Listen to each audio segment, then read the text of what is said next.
Now that we've worked on the technique of the return and serve, let's talk a little bit about where.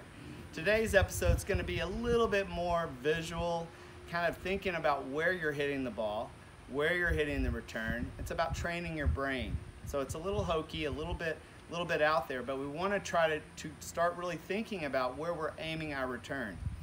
The number one best place, in my opinion, to hit a return in singles is deep middle. Because a good deep middle return gets your opponent into the middle of the court and doesn't allow them to come up with a lot of angles and lets you into the point. A server typically has an advantage because they're serving to start the point.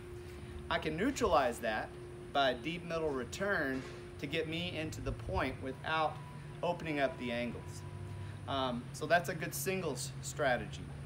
Doubles, there's a couple of options.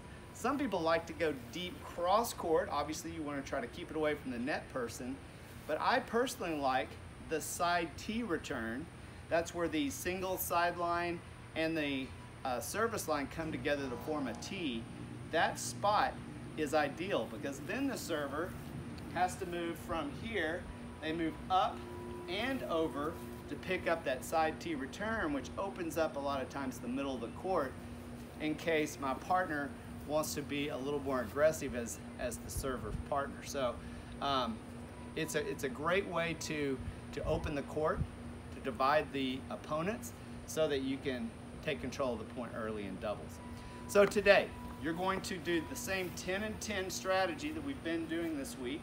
Again, wide base, unit turn, watching out for a big backswing. We don't want to have that. But what we want to do is do the first set of 10, visualizing a deep middle return on the forehand. Deep middle, practicing my singles return deep in the court. Visualizing hitting a ball there. Obviously we're not on a tennis court, so we're having to just visualize it. Backhand, the same thing. Deep middle returns. Deep middle returns. Next set of 10, I would practice thinking about hitting a short angle cross court side tee type return like you would hit in doubles. Practicing that over and over again, visualizing what that ball might look like. 10 forehands and 10 backhands. Think about where your contact point would need to be to hit that angle. And it's surprising, but when you train your brain to think through hitting a certain shot, a lot of times your body will follow with helping you set up to hit that particular spot. So Caleb will take a demonstration of what this might look like. All right, so Caleb's going to start. He's going to do a couple on each side, but he's going to do singles returns. Notice he's going as if he's on the deuce court, returning serve with all the elements.